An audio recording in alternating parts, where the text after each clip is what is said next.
All right, great. Well, welcome everybody to the second of our three-part virtual seminar, faculty development seminar for the EU Studies program. And for those of you who aren't familiar with it, the European Union Studies program is a collaboration between 9 University System of Georgia schools, and we jointly offer a certificate in European Union Studies for students. Also, we offer every semester a number of online courses on different aspects of the European Union that are taught using the Euro prefix. And if you're interested in the program as a student, you can find out more information about it by going to our website. That's eustudiesprogram.org, and you can find your campus representative listed there. But I want to thank Alistair Young and the Georgia Tech Center for European and Transatlantic Studies for organizing this series for us. And this event is supported by a grant from the European Union, the European Commission Erasmus program, and we thank the Commission for that as well. As I said, this is the second of the three-part seminar series. The next one is next week. And that will be on Germany's role in the European Union after the recent elections, and that will be Dr. Claire Greenstein from University of Alabama, Birmingham. And I want to make a note that the next week's seminar is on a Wednesday, at the same time, but on a Wednesday, not a Tuesday, as with all of the other events.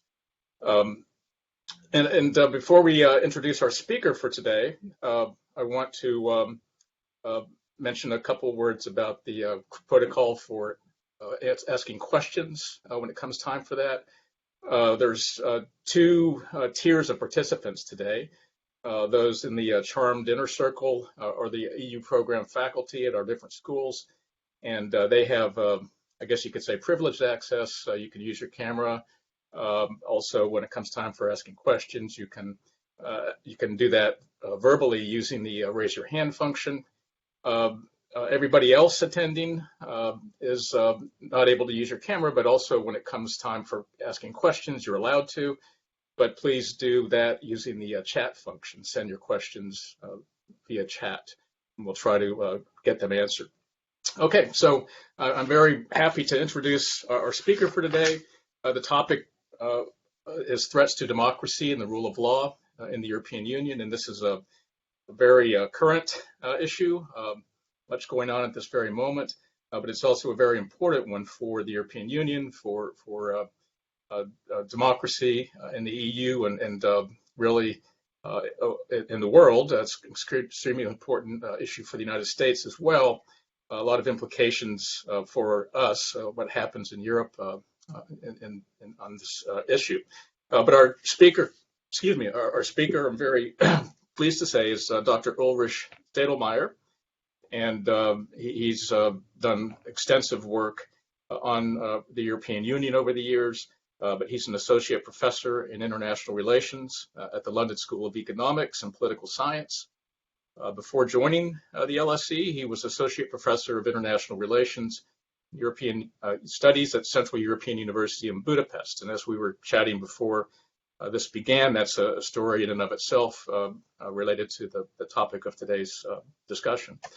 So he has written extensively on EU enlargement and conditionality, and he obtained his PhD from the University of Sussex in the UK. So Dr. Sedelmeier, thank you very much for agreeing to be with us here today, and we look very much forward to hearing what you have to say about this very important topic. Thank you. Thank you very much for the kind introduction, Michael. It's a pleasure and an honor to be invited. Thank you very much. So what I would like to talk about today, or the issues that I would like to cover in my talk, is first to discuss a little bit the terminology that we're going to use, or that I'm going to use to make some clarifications. Then I would like to give you some overview of how democratic backsliding manifests itself in the European Union, both with the development of democracy in the EU more generally, as well as specifically in the 2 cases that you probably are aware of, are the problematic cases, Hungary and Poland. What I would then like to talk about is the instruments that the European Union has to do something about backsliding in its member states. And after that, I would like to discuss whether and to what extent the European Union has used those instruments, and also talk about the impact that the European Union has had with those instruments, what kind of impact those interventions had on domestic changes in Hungary and Poland and some of the other countries that have been used against. And then at the very end, I would like to flag some broader implications of those crises, the rule of law crisis and democratic backsliding for the European Union more generally. And that's probably also where you want to come in and raise questions or ask questions about some of the issues that you are more specifically interested in. Okay, so first to clarify some of the terminology in the title, it's threats to democracy and the rule of law. Alistair, one back, yes. So I'm going to use those two terms more or less interchangeably. Democratic backsliding often is connected specifically in the context of the European Union with developments or negative developments of democracy in the European Union's new member states after Eastern enlargement.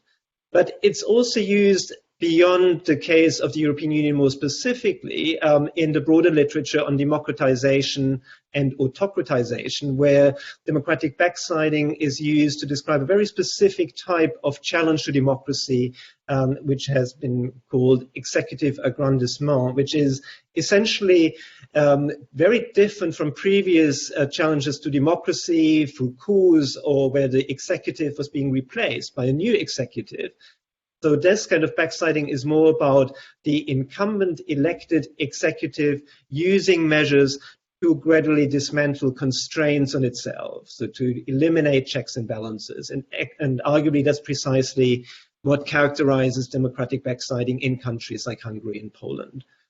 So that's often referred to as the rule of law crisis in the European Union.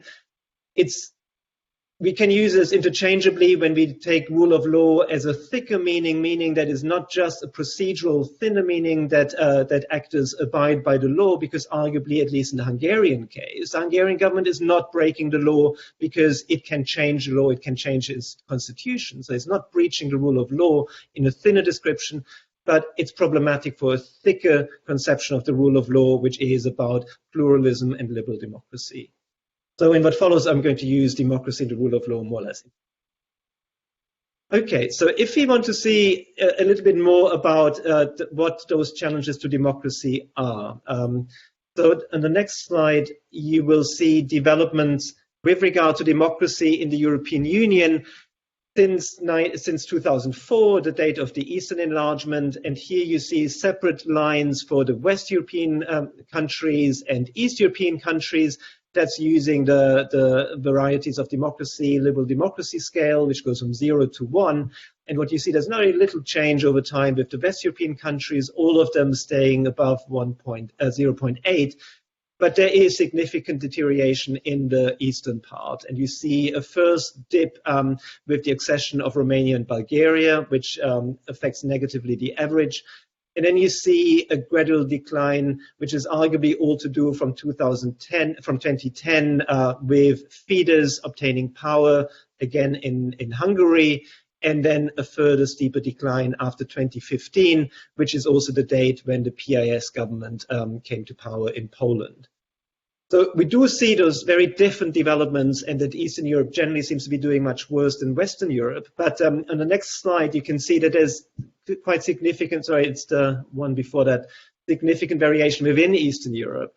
So you see, if you see the development from 2004 to 2010, Hungary, the case that has dropped arguably below the level of what Freedom House calls free, so it's only partly free.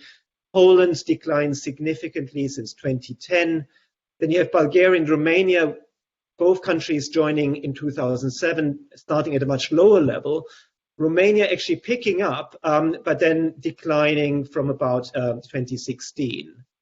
Then Malta not doing particularly well. Croatia, a country that joined in 2013, initially keeping the level, but then declining also. And Slovenia, another country that has done quite well initially, but has declined quite significantly over recent years. The other country that is sort of been hovering towards the bottom of the EU average, the Czech Republic, and there are hopes that that is going to reverse after the very recent electoral defeat of the government by Babis.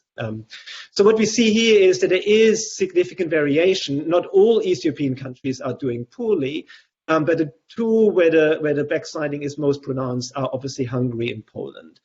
And on the next slide, I'd like to talk a little bit more in detail about those two cases. Here you see the Hungarian Prime Minister Viktor Orban, obviously not with a Polish counterpart, but an admirer in the United States. Obviously, two men who admire each other, and Donald Trump, he did express his envy of what Fidesz was able to do in Hungary. So what did Hungary and Poland do? Let's move on to the next slide. So there are some commonalities in the two cases. One is that in both cases, backsliding has been based on parliamentary majorities, and in the case of Hungary, even a supermajority. In both cases, actually, in the case of Hungary, for example, the 2010 election was won by Fidesz with about 53% of the vote, but given the electoral system, it gave Fidesz a supermajority in parliament, which allowed it to change the constitution. And it did change the constitution dramatically. There were a number of amendments being done, which were all aimed at eliminating checks and balances. In Poland, it was only a normal or an absolute majority in parliament achieved with 38% of the vote. So Poland hasn't had the same opportunities of changing the constitution, and in that sense, there has been the kind of changes that have been pushed through have been of much more debatable legitimacy, even in a thinner conception of the rule of law. But what both countries have done, they have essentially gradually eliminated checks and balances and constraints on the executive, starting with the courts. In the case of Hungary, first enlarging the court, packing the court with party loyals, enlarging the term of the judges as well. And that's been a kind of a feature also of other institutions, creating new institutions, for example, with regard to the media, creating a new media council that is supposed to ensure fair and balanced reporting and can impose very serious fines on those who are found not to be balanced, which obviously is meant to have a chilling effect. That was a new council created with very long terms of the members that are in it. So even if the government was going to lose the next election, its influence would be locked in way beyond the lifetime of parliament. In the case of Poland, the packing of the courts works slightly differently. For example, the Constitutional Tribunal, there were 3 judges who had already been elected and were supposed to be benched, but the new government didn't bench those 3 judges and instead appointed 3 other party-loyal judges who were then instrumental in electing a new president for the Constitutional Tribunal. And so that's one way in which the Constitutional Tribunal was captured by the government. Media, I mentioned earlier in the case of Hungary, the Media Council, but also what has been quite prominent is just buying up independent media and thereby asserting government control. Civil society has also been constrained. In the case of Hungary, for example, NGOs have to declare if they receive foreign fundings, which of course then makes them very easy targets as foreign agents. Academia, a more recent target in the case of Hungary, that's Michael mentioned earlier, the case of Central European University, where I had been teaching quite a long time ago, where essentially you might know Central European University, it's essentially an American university, English language teaching based in Budapest. Initially, it also had campuses in Prague and in Warsaw. But it has for a long time been a thorn in the side of the Fidesz government. The sponsor is funded essentially by George Soros, the billionaire that you've probably heard about, which has been seen as one of the key enemies for Fidesz through his funding of open societies in Eastern Europe. And the new law that the government came up with, it's called the Lex CEU in popular parlance because it was essentially meant for CEU, although it's more generally requiring all universities that teach in Hungary also to teach in their home countries, which is obviously something Central European University didn't do. And so Central European University relocated to Vienna, arguably jumping before it was pushed. But so all of those measures have in common an elimination of independent media, independent courts, and civil society and academia. Also, the rest of the Hungarian university system has been put under a foundation which is being run by party loyals, which again has a term much longer than current parliament. So even if the Hungarian opposition was to win the next election, it would be very difficult to undo some of those changes. One of the things that has made it difficult for the opposition to win elections is changing of electoral laws, like in Hungary. Since the opposition was highly fragmented, Hungary introduced, or the government introduced, a first-past-the-post system, making it even harder for the opposition to gain votes. So since then, the Hungarian government has been returning supermajorities in elections. I should add that, I mean, that was a slightly simplistic overview, but all of those measures, the Hungarian and Polish government would probably point out, you can also find in some other countries. Concentration of the media, you could have found in Italy, for example. You will also find political appointments to the Constitutional Court in Germany, as the Polish government would point out. But arguably, it's precisely the adding up of all of those measures which makes it a much more fundamental challenge to democracy and pluralism in those countries. What is also common in both countries is that the mobilization of voters is based on nationalism and populism. So you will find very strong anti-immigrant rhetoric in both countries, anti-Semitism, essentially targeted at George Soros. Also, and that's maybe more ambivalent, an anti-EU rhetoric, where both countries have tried to walk a thin line between using opposition against the EU domestically while not openly criticizing the EU outwardly. You also find in both countries mobilization for traditionalism, emphasis on pro-life, anti-abortion laws, natalist policies, and anti-LGBTQ plus minorities. So those have all been used, but it should also be said that in the last election in Poland, where the PIS maintained power, it was not just the kind of the tweaking of the system, capturing of media, and some of those policies, but also strong welfare spending. So especially in the countryside, those parties have had very strong support. So those, in a nutshell, sort of are some of the manifestations of backsliding in Hungary and Poland, essentially the elimination of checks and balances on the executive. Now, what can the EU do about backsliding? And here we have to distinguish, on the next slide, I've distinguished between essentially what the European Union can do before countries join the European Union. And here the European Union has arguably wielded very strong powers, but those decrease a lot once countries have joined. So the European Union has used conditionality prior to accession. In the so-called Copenhagen criteria, countries have to fulfill economic and political conditions, as well as being able to apply EU law. And those political conditions have become highly specialized. For example, in Romania, one of the striking cases I always thought was that the European Union came up with conditions how to improve conditions in state-run orphanages, or that Romania would have to eliminate international adoptions because of the conditions in state-run orphanages. So very specialist and highly specific conditions. But what the European Union has in terms of instruments in the treaty that can be applied to full members after accession is much more limited. And here the European Union has been very slow in actually creating a mechanism in the treaty. Although there have been some concerns as early as the late 1970s with the impending enlargement to Greece, Spain, and Portugal coming from right-wing dictatorships. There was a declaration on democracy in 1978 on the eve of the first direct elections to European Parliament, but they also served to underline the commitment of the member states to democracy. But notably, they did not lead to any changes in the treaties or mechanism that would allow the EU to sanction countries that backslide or that backslide after accession. That was done for the first time in the Treaty of Amsterdam, signed in 1996, where the Article 7 that you might have heard of was inserted. The problem with that article is not necessarily that it's difficult to impose sanction, because that only requires a qualified majority.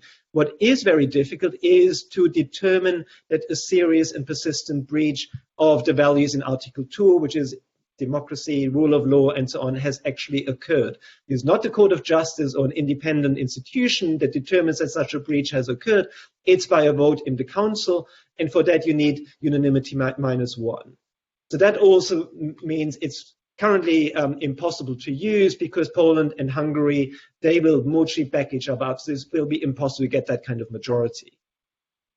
So what was introduced subsequently was a kind of a precautionary mechanism, Article 7.1, which I will discuss later, because that actually has been triggered, which is to determine a risk. So not an actual breach, but a risk of a breach of democracy and the rule of law. Without going into too much detail, that was introduced after in 2000, a new Austrian government was formed, which for the first time included the far-right Freedom Party. So for the first time, one of the mainstream parties created a coalition with parties that had previously been seen beyond the pale, and the other member states imposed bilateral diplomatic sanctions on the Austrian government. So it wasn't anything done under the EU treaty, and arguably it couldn't have been done because the government hadn't done anything yet. So it was really just to punish the Austrian People Party for creating a government with a party that was seen beyond the pale. So to be able to react to such kind of risks rather than actual breaches, a new article was introduced in the Treaty of Nice, Article 7.1, which was designed to react to risks to democracy and the rule of law, and that was easier to determine. For that, you only need a 4/5 majority in the council, so about 80% of the votes. So in the current council, that would be 22 minus the country in question, so 21 states. And can be triggered either by the European Commission or by 2/3 of the European Parliament. And I'm going to come back to that instrument in a minute. What we see, apart from those changes in the treaties, are that there is some experimenting with some new mechanisms that didn't require treaty changes, and using some existing mechanisms, especially the infringement procedure, which existed before, to punish infringements, non-compliance with the EU law in areas of the internal market, as well as the much more recent introduction of the rule of law conditionality with regard to the EU budget. That's something that you might have heard about. There was quite a big debate. Poland and Hungary threatened to veto the EU budget over the assertion of that mechanism. A compromise was reached by which the mechanism was agreed, but it was changed from requiring a qualified majority to reject a Commission proposal to use it, to using a qualified majority to confirm the Commission's proposal. Also, it was agreed that the Commission would first have to come up with guidelines how it will use it, and it still hasn't done so yet. And also that Hungary and Poland would be allowed to challenge it in front of the Court of Justice. And the case is still pending with the European Court of Justice, and a judgment is probably still not happening this year. So those are the more recent changes. But I would now like to discuss how the EU has used those instruments, which instruments it has used, and what kind of impact they had. So for those instruments, what I would like to distinguish are those instruments that actually include the use of material sanctions, like Article 7.2 that I mentioned earlier, where in principle membership rights can be suspended, or the rule of law conditionality for the budget, where budget funds can be withheld, and instruments that rely on social pressure, so they're more about naming and shaming or possibly persuasion, engaging countries rather than punishing them.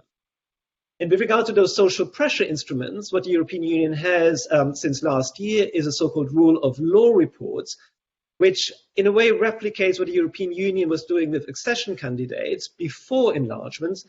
But an advantage is it is now using that to assess democracy in all member states, which in that sense doesn't just single out some countries where the situation is bad, but it could serve as a kind of sort of more even-handed early warning system across the board. At the same time, it has been criticized, but what it has led to is almost a kind of a downplaying of the more serious cases of Hungary and Poland. They're being treated as one case amongst many. It almost seems like everybody has problems, and there's no kind of attempt to formulate priorities or point out, is there a ranking, are there more serious problems in some countries rather than others. Another instrument that has been used quite frequently by the European Parliament is the use of resolutions. That's something that the European Parliament has used since 2013 with regard to Hungary, and since then also a number of occasions criticizing the rule of law situation in Hungary, but also Poland, Romania, and Malta, for example. Another instrument that the European Union has introduced with the accession of Romania and Bulgaria in 2007 is the so-called cooperation and verification mechanism. It also essentially consists of regular reports, biannual reports on those two countries with regard to three issue areas: corruption, the rule of law, corruption, independence of the judiciary, as well as, and that applies only to Bulgaria, organized crime. So again, it's mainly social pressure because it's just using those reports, and it's a kind of a social stigma attached to having this regular monitoring, but there aren't really any material sanctions attached to a poor performance. And then finally, Article 7.1 that I mentioned earlier, the new kind of precautionary mechanism for Article 7, which is meant to determine or identify clear risks. And this has now been used. It has been used, I skipped over the first one, over the one before, the Commission's rule of law mechanism. That is something that the European Union has introduced and first used in 2016 with regard to Poland. Essentially, the idea here is that it replicates to some extent what the European Union does in infringement procedures, that it engages a member state in an exchange of communications in which it identifies problems, gives the member state the chance to respond, then possibly formulate demands, and if those demands are not being met, then the European Commission can escalate it to using Article 7 or Article 7.1. And that's exactly what happened in the case of Poland. So a couple of rule of law opinions have been issued by the European Commission with regard to Poland. None of these have been met with satisfactory responses. And so the European Commission triggered the Article 7.1 with regards to Poland. The same thing happened with regard to Hungary, but it happened ironically later, although arguably the problems were much more serious, much earlier in the case of Hungary. And it wasn't the Commission that triggered it, but the European Parliament with a 2/3 majority, which the European Parliament had been struggling for some time to get together. It also has been challenged in front of the European Court of Justice by the Hungarian government that although it should be 2/3 of the votes cast, the 2/3 were only the votes cast for or against. It didn't count abstentions, but the European Court of Justice ruled in favor of the European Parliament and against Hungary, saying that it did indeed not, votes cast did not have to include the abstentions. So the European Parliament triggered it for Hungary, and those procedures have been pending at the Council ever since. So the Council of Ministers would occasionally have discussions on the rule of law, but so far it hasn't called a vote. So those procedures have been dragging on. What about the material sanctions? So here we have, and that's what I mentioned earlier, a new an old instrument being used for new purposes, and those are the infringement procedures. Typically they are for internal market measures, where the European Commission can start an infringement procedure. If the member state in question does not rectify the problem, it can be referred to the Court of Justice. If it doesn't comply with the judgment of the European Court of Justice, the European Commission can ask the Court of Justice to impose financial penalties, typically a lump sum payment and daily fines for every day during which a state does not comply with the judgment. So that's under Article 260. Now, the European Commission started using infringement procedures for those rule of law problems that also have a basis elsewhere in the treaties. So that's one example here is the retirement age of judges. Hungary lowered the retirement age of judges, essentially to get rid of some of the more long-standing judges that were seen as typically having connections to the old regime, and instead replaced them by new and party-loyal judges. But that infringed EU law with regard to non-discrimination on the grounds of age. So here the European Commission used infringement procedures and escalated it to the European Court of Justice, and the judgment was found right. The problem here was it took such a long time that none of the judges actually wanted to be reinstated. So although it is potentially a procedure that could have an impact, it just took far too long. The Commission learned from that case and used it much faster when Poland did exactly the same thing in order to purge some judges of the Constitutional Court.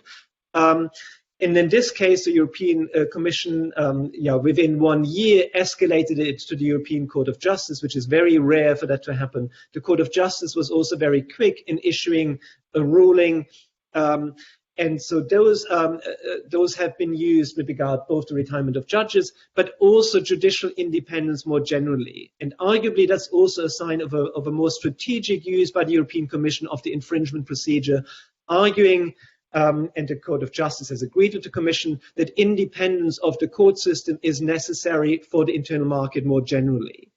So those have been used, and those are the ones exactly that have been escalated very recently, where court rulings by the Court of Justice of the European Union with regard to the disciplinary regime that Poland has created, in which there's a disciplinary chamber that can discipline individual judges, and which is seen as an instrument of exercising political control over the judiciary, was found to be in contradiction with EU law. The Court of Justice ordered specific measures to be taken, and Poland didn't comply with that. And the Commission has since asked the European Court of Justice, to impose fines on on Poland. It hasn't specified the amount.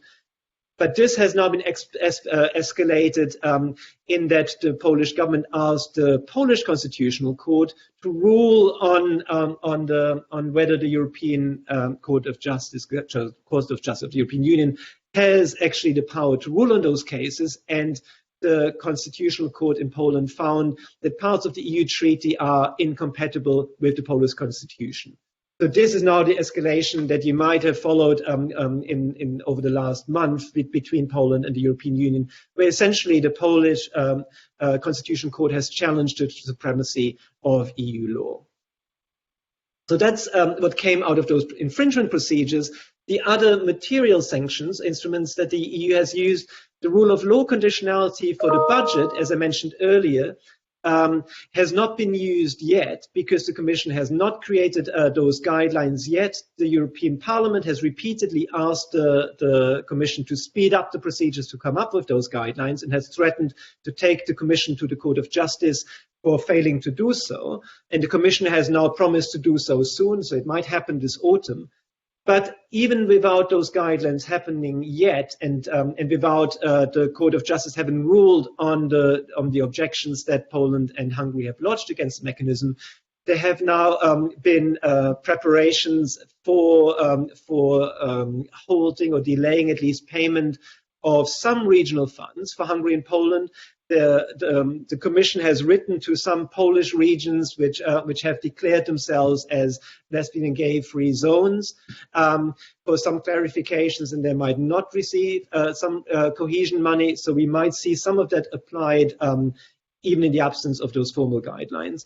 Also, the recovery fund, the COVID recovery fund, which has seen the first money dispersed to the member states, those funds have been still held back for Hungary and Poland, not just for those two countries, but also those two countries. And although the Commission has been very tight-lipped about what is going on, sort of it has transpired that it is going to link, or it might link, the disbursement of those funds also to questions of independence of the judiciary, so precisely the kind of issues that have been tied up with the infringement procedures. And in the case of Hungary, with regards to putting in place anti-corruption safeguards. And I should have mentioned probably more explicitly, I mean, one of the key shortcomings, arguably, with regard to the broader rule of law issues of the rule of law conditionality for the EU budget is that it can only be used for with regards to the management of EU funds. So it shouldn't be used for general deficiencies with regard to the rule of law, but only if and to the extent that it affects the management of EU funds. Now, the Commission has taken the view that independence of the judiciary is required also for management of EU funds, because if the court system doesn't work, then a proper use of those funds is not guaranteed. But with regard to Hungary, the Commission has been much more guarded and much more focused on the potential for corruption. But the one measure that hasn't been used is Article 7.2 and Article 7.3, which is the use of penalties, which is arguably not surprising because of the demanding majority requirements for determining such a breach. So how effective have those instruments been? Just summing up a little bit what I already said now in discussing the use of those instruments. Generally, you probably also had the sense, both from what I was saying now and what you were following in the press, is there have been very little impact that the European Union has had on democracy in Hungary and Poland. There is arguably some learning from the Hungarian case with regard to the use of similar instruments in the case of Poland, and they're being used swifter and more efficiently, which of course also creates at the same time problems of inconsistent treatment of Hungary and Poland. What we also see is that typically those instruments that use material sanctions, infringement procedures, they have had more of an impact than those which solely rely on social pressure. Although I should say, in some cases, there has been a case of the Romanian government impeaching the president in 2012 and disregarding the quorum rule for a public referendum to confirm the infringement. That has been rectified purely on the basis of social pressure by the leaders of the Commission and the European Council. So it can sometimes work under very demanding conditions, but generally social pressure has been much less effective. But even those cases in which infringement cases have been used so far, they haven't really addressed core problems with regard to the rule of law. I mentioned earlier it addressed the retirement age of judges in the case of Hungary, but arguably only after the damage was done. Similar with regards to the Central European University in Hungary, the judgment came far too late. The European Union the Central European University had already relocated. So it's going to be a key test now, as the daily fines might be used with regard to infringement cases, which really touch on some of the core issues with regard to the independence of the judiciary in Poland. But as I mentioned, and as you followed, this case has really been escalated now, where the European Union is faced with a more serious challenge with regard to the rule of law, with regard to the supremacy of EU law. And then if the European Commission is going to come up with guidelines and actually going to use the budget mechanism in the COVID fund and with regard to the next financial perspective, then it's arguably going to have to show whether the financial pressures really using them is going to be a game changer. Because I would say Article 7.1, you might have heard it if you followed the discussion, Article 7.2 and Article 7.3 can lead to a suspension of membership rights. And it mentions specifically the suspension of voting rights in the Council. And often then in the debate is narrowed down to just that one measure. But it doesn't mean it can only be that. It could be also other things. So it could be use of the budget or other things. But arguably, since those are the most powerful tools anyway, so it'd be interesting to see whether they are going to be used in that way and if they're going to have. So to sum up, maybe just to outline some of the broader implications, I would say one of the broader implications that come out from that are the limits of Europeanization through conditionality. And that what the EU can do before enlargement is arguably already very limited. We shouldn't overstate the extent to which the EU was really going to be able to change governments that were illiberal before accession to change their practices. Usually the EU had to rely on government changes and for liberal parties and new liberal governments to come into power, and is much more limited after accession. There are also implications, arguably, for the future of enlargements. Many member states have been already very reluctant to contemplate further enlargements to the Western Balkans, have repeatedly put off the start of accession negotiations, for example, with regard to North Macedonia or Albania, although North Macedonia had for years been recommended by the Commission to do so because they had met the political conditions to start accession negotiations. Arguably, the rule of law crisis, which are being identified as problems in Eastern Europe, are going to make it even harder to sell Eastern enlargement. But arguably, that's going to be even more counterproductive because by taking away membership as a credible perspective for the liberal reformers in the Western Balkans, that is going to arguably start a much more vicious circle in which democracy is going to suffer. And then, of course, the other broader implication are what does that mean for disintegrative dynamics in the European Union? As I mentioned before, there is that threat to the EU's legal order by the challenge to the supremacy of EU law. And of course, Poland is not the only country. There has been a recent ruling by the German Constitutional Court, which challenged the legitimacy of bond buying by the European Commission. But arguably, they are not as fundamental as what is happening in Poland now. And also, I think in the campaign for the French presidency, there are also Michel Barnier, for example, also challenged the supremacy of the Court of Justice. So again, that is a much more fundamental problem. It might not just be limited to Poland. Does it make Pole exit or Huxit? I had to look it up and define Huxit, exit. There's even a Wikipedia page devoted to Huxit. So anyway, is it going to be more likely? Well, arguably not, in the sense that neither the Polish nor the Hungarian government have talked about leaving the European Union. And it's very hard to see why they would do it, given their huge dependence on EU funds for part of financing some of the measures they've been taken to keep themselves in power. But it will be difficult to see, if the Polish government doesn't back down in the current standoff, what the European Union can do. It might be that the Polish government is banking on being able to still win the next election, even if EU budget funds are going to be withheld. And that if it wins the next election, it would be very difficult for the European Commission not to compromise. So it might be speculating on that. But currently, it's very difficult to see why either Poland or Hungary would want to move towards exit.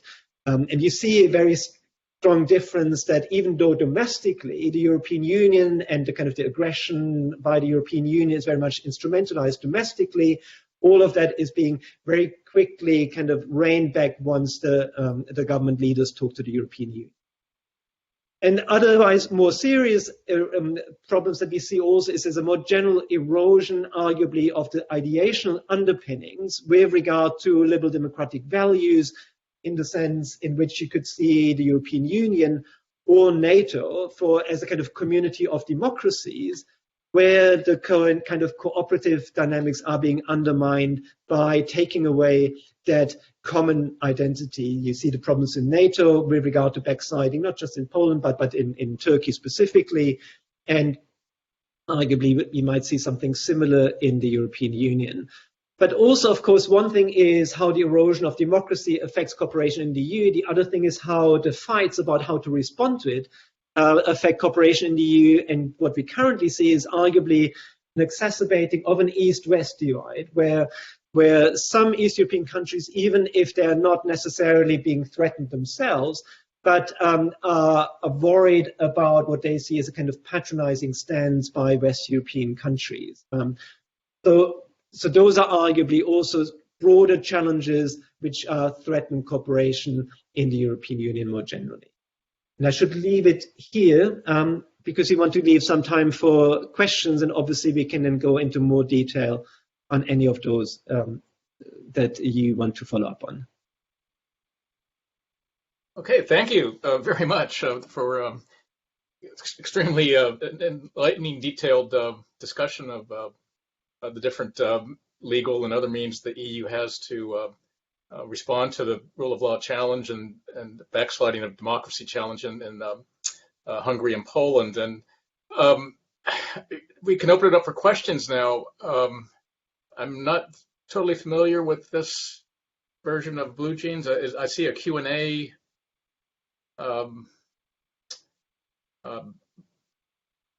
button there, but I'm not sure exactly. I don't see a raise the hand function here. So I guess if people have questions, maybe just, there's not that many of us, maybe just go ahead and verbalize them. And I'll begin then. Uli, you presented a brilliant picture of why it's so difficult from a technical legal perspective for the EU here to respond. I mean, there's all kinds of issues that are leading to this kind of delayed and watered down response. But you can't help but wonder, looking at it, taking a big picture view of things, that it seems that overall, despite these legal and technical difficulties, maybe some people are hiding behind those, but that the political leaders in Europe, Western European countries, Angela Merkel, of course, comes to mind first and foremost, just been very reluctant to publicly challenge and put pressure on the leaders of Poland and Hungary and other countries where this backsliding is taking place. So I guess my question is, what's behind that reluctance? What's the broader politics of this as far as intergovernmental relations, and why this reluctance to put pressure and to use to the fullest of their ability whatever instruments are available to put pressure on the Hungarian and Polish governments? Yeah, I mean thanks, Michael. I mean that's a great question, and I think you're absolutely right. And lots of people would agree with you. And I didn't want it to sound like I'm saying, poor European Union, that there's only so much it can do, and it's doing everything it can do. There's just not much more it can do. I mean, others, especially Dan Kellerman, who you probably know. I mean, he's one of the most vocal people criticizing EU politicians, and not least Angela Merkel particularly. I would say that it's a combination of different factors. I mean, one big factor is party politics, and that's something you see, especially in the European Parliament. You would expect to see it in the European Parliament. I mentioned that it took the European Parliament a long time to get a 2/3 majority together, and maybe another question is sort of why are things changing? And one of the things that changed is that the European People's Party gave up sheltering Fidesz. For a long time, Fidesz, and you might know that Fidesz is a member, or was a member, of the European People's Party, and the European People's Party has voted against resolutions criticizing Hungary, mentioning the possibility of using Article 7. Why is it doing so? And say, well, of course, you would protect your partisan friends abroad, but probably in the European Parliament also very specifically because those votes of Fidesz are necessary to make sure the European People's Party gets the posts, rapporteur posts, and so on. Those votes are necessary. Then Kellerman has compared it a little bit with the Southern Democrats that the federal level they were tolerated because they were necessary, even though they were not very savory. So the kind of the federal analogy with the United States. I think that all of that changed, and I might be wrong here, is that Manfred Weber miscalculated once Orban also more openly criticized the EU, he had this campaign in which he criticized Soros and Juncker in the same breath. And obviously Juncker not just being Commission President at the time, but also a member of the European People's Party. I think that's where he might have just picked the wrong fight. And that was at the same time also the Central European University, which arguably was a much more transparent measure. All of those other measures, you could always argue, well, legally you find those measures elsewhere, but this case with the CEU, it was quite clear it's about freedom of academia. So very easy to communicate and very easy to pick up on. And I think Weber thought he can easily rein in Orban on those issues. So he drew those red lines, disregarded for some time, but also later on sort of felt betrayed by Orban and probably felt that it cost him the election for the Parliament president. So I think that's where the European People's Party started turning on Orban. There had been increasing opposition to Orban also within the European People's Party, but it had still fudged kind of demands to expel Fidesz until finally Fidesz now left itself. So for some time, it was a kind of voluntary suspension. So I think the European People's Party stopped sheltering for party, and that had been done for party political reasons. And of course, Angela Merkel, she's also part of the European People's Party, but what Dan Kellerman and others have said for Germany, for Merkel, a big factor is also that Hungary and Poland are important countries for the German automobile industry. And you don't want to put that at risk by by being too hostile towards those countries. I think the kind of the high threshold of doing something is a kind of creates a vicious circle. You had it, for example, in the European Parliament. There had been an attempt earlier by the Liberal group to start Article 7.1, but even the Social Democrats and Greens didn't support it because they feared it would not pass. They wouldn't have the votes. And the fear then is, if you start something, even if it's kind of more to sort of make the point, if you then fail, it will seen as actually proving the point that there's nothing wrong in Hungary and Poland. It's a bit like if you impeach Trump and he's not impeached, it looks like he is acquitted of what happened on January 6th. So that, in a way, it's the kind of the self-fulfilling prophecy. You can't use it, and therefore you're not going to try to use it. But I think that is part of it as well in the Commission, that they want to be sure if they pick a fight that they can win it. But I think otherwise it is those concerns. And what's making the change now? Why are there more governments, especially the Dutch government is becoming much more vocal? And I'm not quite sure what changed. I mean, many are saying it's about the use of European Union taxpayers' money. But I'm not so convinced that those issues really have such high salience with the publics in the Netherlands or elsewhere. I'm not sure whether those taxpayers really are concerned about what Hungary and Poland do with their money. I'm sure if they were told, sort of that's going to Orban's friends, they wouldn't like it. But I'm not sure whether it really had such high public salience in those countries. So I think it might have been more maybe engineered by the governments themselves, standing up. If the publics are already skeptical about enlargement, maybe skeptical about the East European countries, and being seen to stand up to them might be seen as domestically a vote winner. I think that's something that is maybe changing as well. So I don't necessarily think that in those cases is governments finding their conscience, as Dan Kellerman was probably put it. So I think that's what might be to do with those changes. And it might also be as simple as saying, especially with the UK leaving, the EU's budget is getting harder to finance. So you have to be, so you want to think twice before you give money to countries that might not be using it well. So I've already sort of started to saying why things might be changing, but I think so that's my take about the kind of the political motives behind it. But I think you're absolutely right. It's not simply that it's difficult to use it. You might think sort of Article 7.1 currently under discussion. To get those 21 votes shouldn't be so difficult. Of course, again, Article 7.1 can only lead to recommendations, which are arguably not going to do much, but at least symbolically, it shows that it's being taken seriously and it's being taken further. And that political will obviously has been lacking. Thank you. Other questions? I would say also. I'm not sure if you can hear me. Yep. If you can hear me. Wasn't sure if I was in the right group or not. I say this as somebody that has a really hard time defining democracy and would not classify the United States as being inside that category.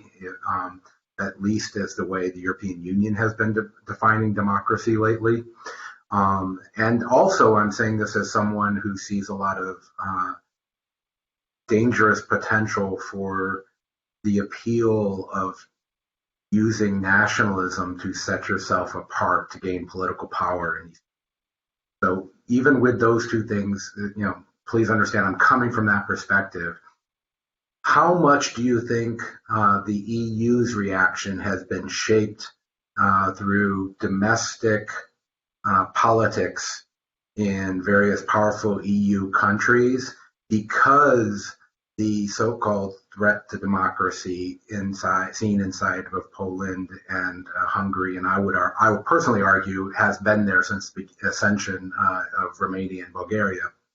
How much is it because the so-called threat to democracy is being done by nationalism using parties, and how that standing up to that might play inside of domestic politics of various Western European countries, versus if, say, the again so-called, and I'm saying so-called threat to democracy because I'm I'm having a hard time defining democracy myself. Yeah.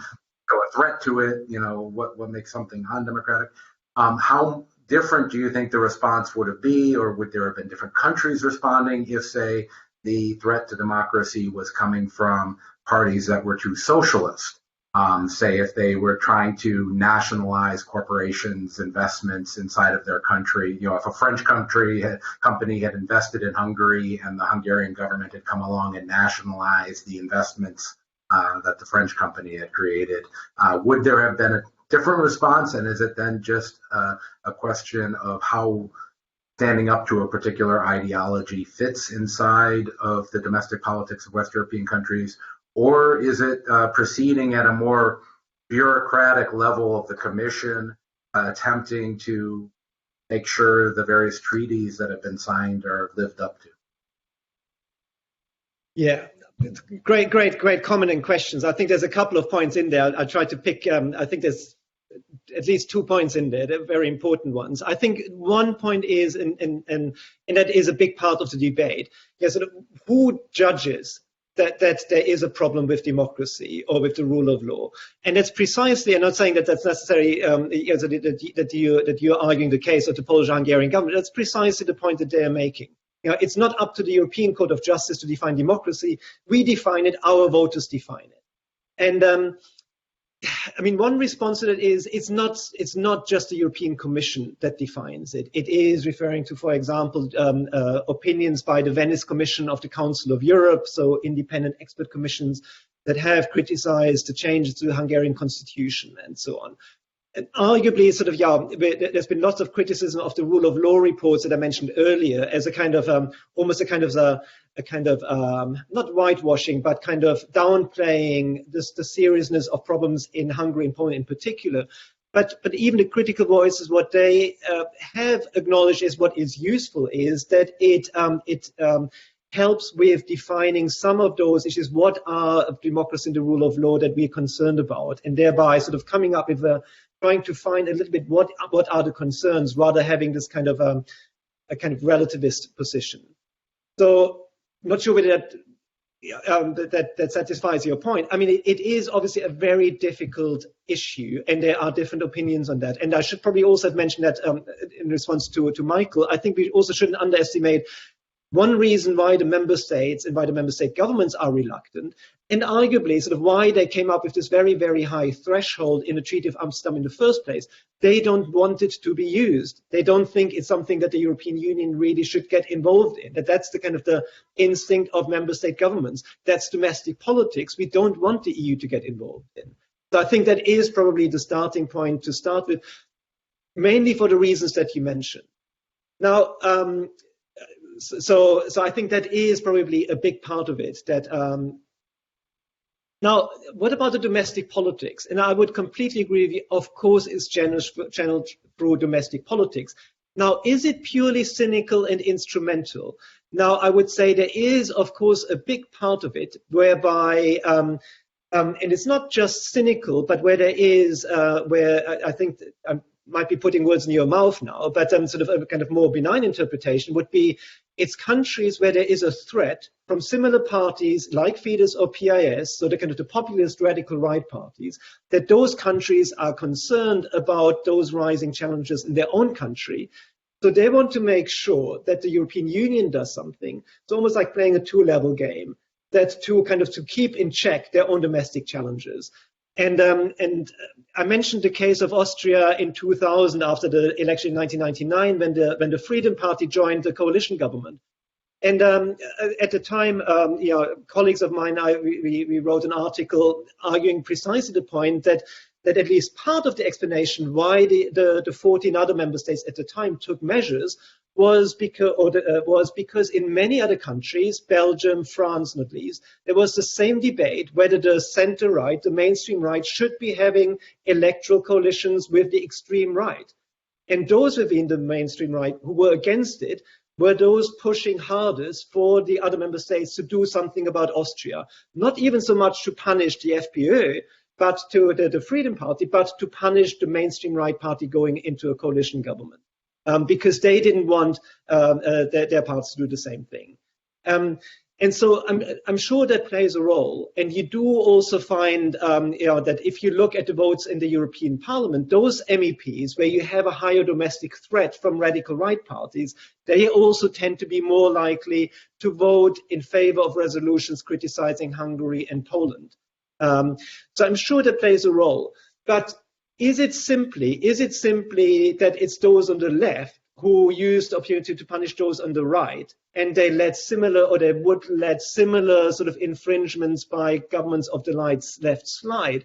I think that's too simplistic. I'm not saying that you're saying that, but the one case I mentioned earlier, the case of Romania. And that actually was a government of the left. Suspending the quorum, sort of breaching essentially the law, not publishing decisions by the Constitutional Court, and so on. And there were also, or Malta is another case. Again, here it's been more about corruption rather than the same kind of sort of eliminating checks and balances. But you saw that there was a resolution in the European Parliament criticizing the Maltese government, also in connection with the kind of sort of not doing enough to clear up the murder of the journalist whose name I just forgot, but you know who I'm talking about. But essentially, it's a social democratic government, and the resolution was supported by parties of the left as well, more than you had. With regards to the European People's Party supporting voting in favor of resolutions against Hungary previously, but not in the same way. So you still had a lot of abstentions on the left as well. But there seems to be a greater willingness of parties of the left of sort of punish their own than within the right. So I would say that definitely party political dynamics in domestic politics certainly plays a role. Now, the more extreme case that you talked about, where sort of parts of the left might not necessarily do the kind of things that Hungary and Poland do, but do other things, nationalize. Now, I don't know, that's where I'm out of my depth. I think that's a kind of a different question, where probably sort of different questions of the extent to which that's compatible with EU law, because it's not necessarily clear to me that that's a breach of democracy. So, again, it depends a little bit on the specific types of measures. But to answer your question, yes, definitely domestic politics matter, and definitely there are party political dynamics. But I think it's not purely sort of cynical. We protect our own and we punish our partisan opponents. I think there's also kind of a genuine concern about democracy, which might then be more salient in those countries where there is a higher threat from the kind of populist radical right parties. Okay. Other questions? Yeah, I have a question. This is Rick Ryman.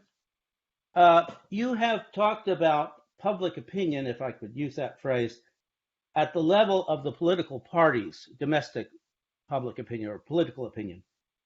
And I'm interested in public opinion in a purer sense, as in 400 million people with public opinion. Is it possible for European public opinion to play a role in pressuring Poland and Hungary, or is the widespread ignorance about the workings of the European Union among the public impeding a role for public opinion in applying pressure that otherwise might be effective? Thanks, Rick. Great question. I have to pause and think about. So I think you're making 2 points. Sort of one is really about, can public opinion be effective? And I think yes, definitely it can. I mean, as I mentioned earlier, sort of what we see changing, and sort of why we see a change, and especially with regards to the budget conditionality, why it's partly the Nordic countries, but also the Dutch government very strongly. They keep referring to the European taxpayer. So I think that's indirectly referring to public opinion. Now, I would say public opinion certainly can matter. Not that Orban would care about it, but as long as their own governments care about it, certainly it can matter. Now, what I'm not sure about, and I haven't seen any research in that, and I would like to see a little bit more about how salient is it in Germany, in France, in the Netherlands, what Orban does in Hungary or what the PIS does in Poland? Do the voters, is it salient? Are they aware of it and do they care about it? I would think probably not. I would think it has a low salience because they don't necessarily care about, especially sort of very complicated issues about, is the Constitutional Court independent? Is the appointment of those judges illegal or not? It might be easier when it comes to corruption. And I think that's, sort of, do we need to know the workings of the European Union? I don't think that's an obstacle. I think, it makes it in some ways easier if the government says, look, there's a corrupt government in Hungary that uses your money wrongly. It makes it easier to mobilize. And I might be completely wrong, but it's almost sort of, I get the sense that what is happening in the Netherlands, it's almost sort of mobilizing public opinion and sort of by public approval, by mobilizing public opinion and then standing up to Hungary. We have reference to how the money is being used. I don't know whether that answers your question, but I think generally, yes, public opinion can work, but it would work through through their own governments. And the workings of the European Union, that's not so much the issue here. I think it's more the kind of the intricacies of the kind of changes that are being made.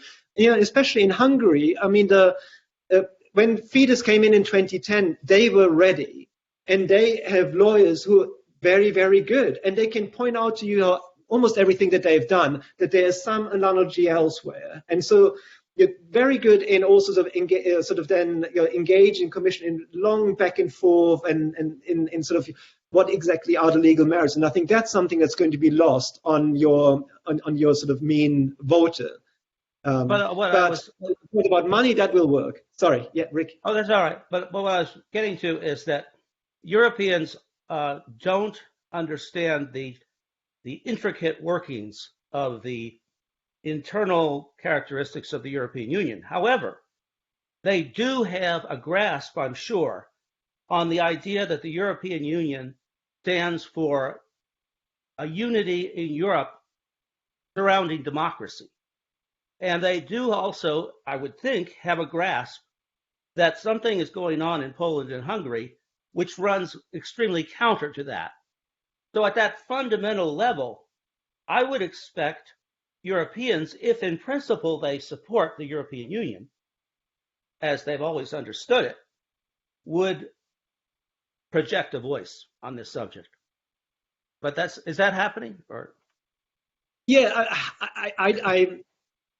I was going to say I would hope so, but I don't know whether it is happening. Okay. I certainly don't see people going on the street protesting against Orban or Kaczynski. It's happening in Hungary. It's happening in Poland. I don't see it in the member states. Thank you. But yeah. Okay. Any other questions? And also, there is a chat function here. You can send a question by chat if you'd like.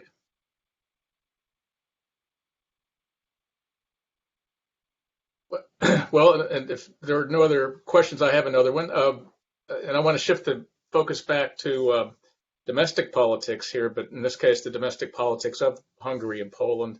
You mentioned the protests there.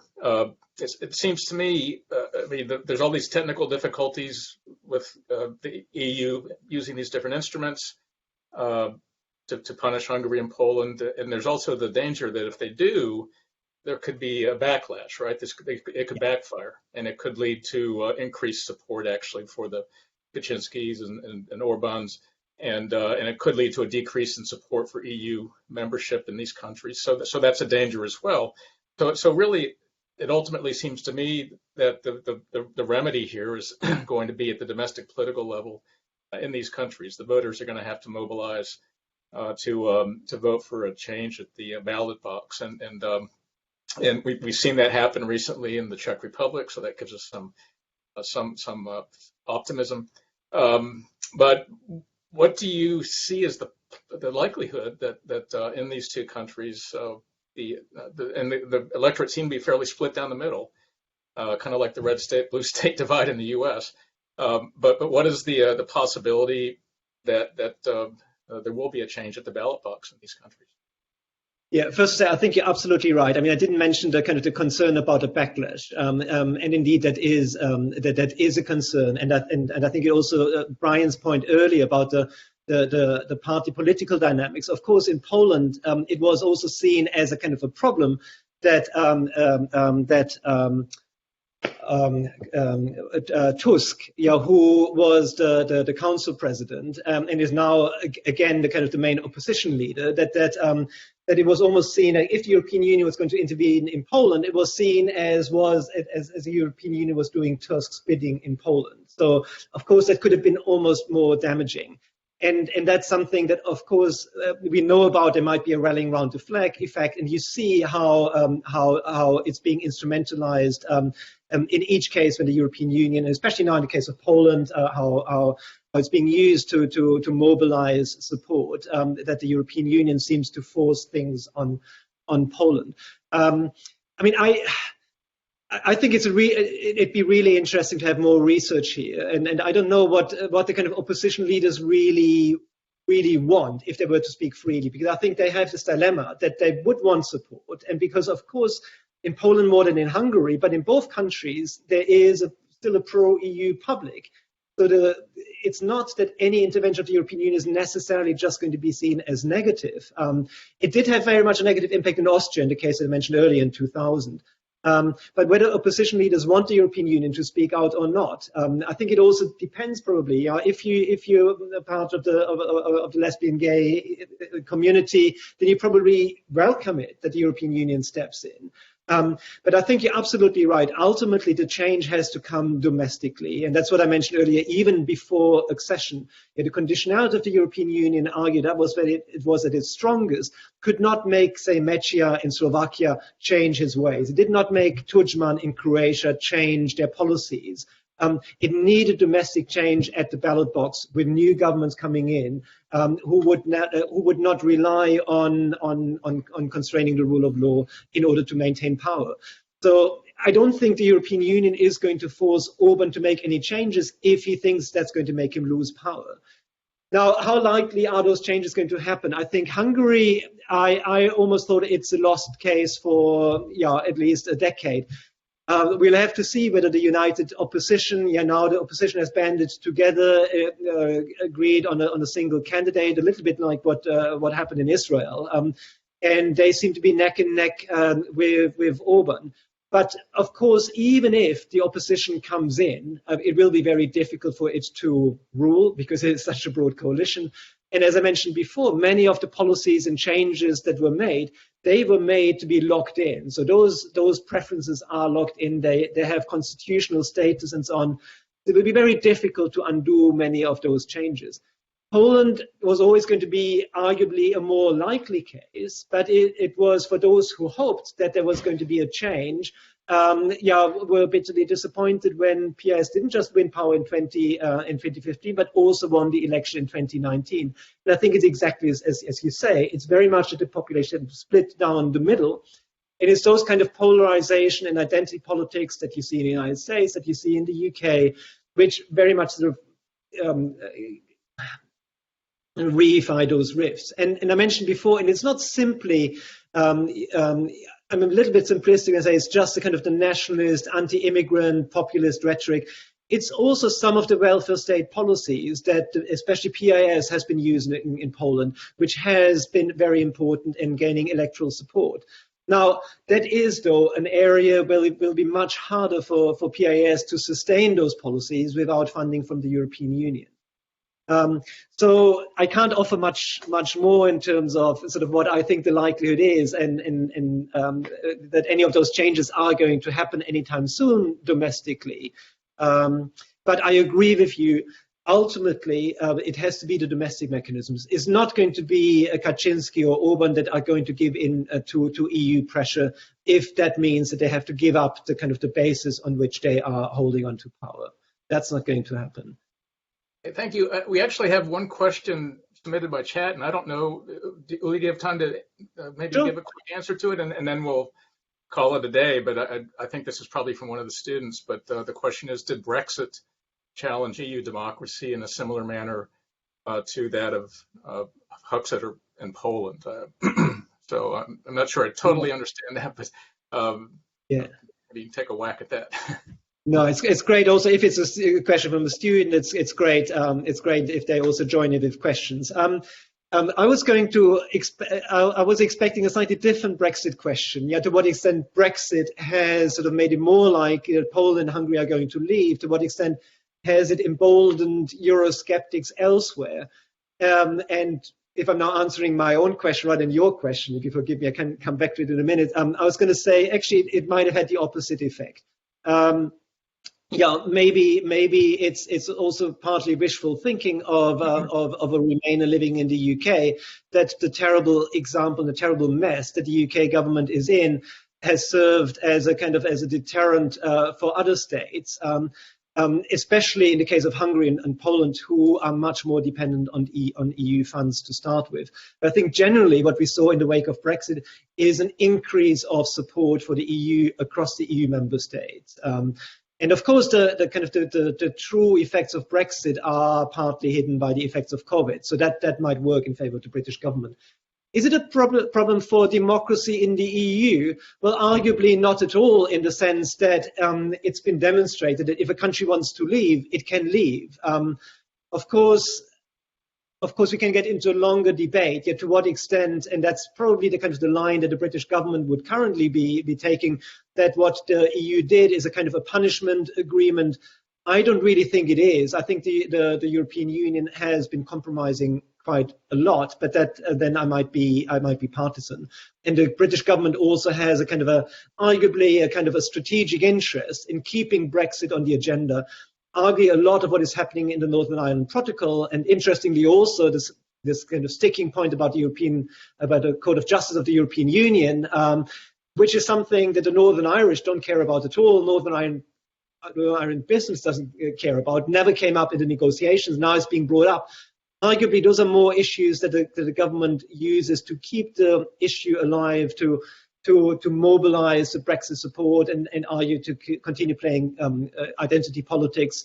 So that's how I would answer the question with regard to has Brexit affected democracy in the EU negatively, but it might not be answering the question properly. I think you did a good job with that. I think we'll have to stop there. We're about out of time, and I think people have other things to get to. I've got to go teach a class here in a few minutes myself. So I want to thank you very much, Uli, for taking your time and walking us through a lot of these very important and difficult issues. I for one could talk about it all day, and I'm going to go do that in my class in a few minutes as well. So I'm going to continue this discussion with them. But thank you very much for taking your time and being so generous with it, and we appreciate it very much. Thanks for all of those who attended and participated. Yeah, thank you also very much for me. It's been a pleasure talking to you. It's been an honor to be invited, and thank you very much for all your questions. It also made me think a bit more about some of the questions that are really interesting in that broader, fascinating topic. So thanks a lot for having me. Thank you. It's very nice to meet you. Thank you, Michael.